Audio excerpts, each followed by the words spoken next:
British Airways' last jumbo jets bade farewell to London on Thursday, but cloud and driving rain prevented a rare synchronised dual takeoff for the Queen of the Skies, which brought long-haul flights to the masses. Once the world's largest operator of the 747, BA has now retired its entire jumbo jet fleet after COVID-19 curtailed most air travel, accelerating the move to more fuel-efficient planes. Chief Executive Alex Cruz said it was a difficult day for everybody at British Airways as the aircraft leaves our home at Heathrow for the very last time. The airline had planned a rarely seen synchronized dual takeoff on parallel Heathrow runways, but the weather prevented that. The final flights were witnessed by BA staff and engineers who lined up to see them off. For over 50 years, the 747 has been the world's most easily recognized jetliner with its humped fuselage, 4 engines and 16 main wheels.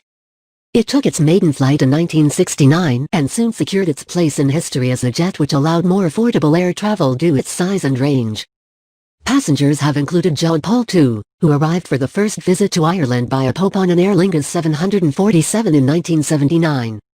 Ayatollah Ruhollah Khomeini returned to Iran from exile on an Air France jumbo during the Islamic Revolution that year. BA's predecessor airline BOAC first introduced the 747 on the London-New York route in 1971, and at its peak BA had a fleet of 747-400s. Former pilots have relayed how the jet initially took some getting used to. From a cockpit positioned almost 30 feet above the ground and more when angling the nose higher just before touching the runway.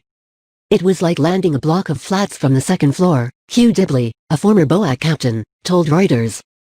BA's crew said the company wanted to pay tribute to the jets and the millions of customers and BA colleagues who had flown on them. The owner of British Airways, IAG, is battling to survive after the pandemic wiped out much of the global flying market. IAG also owns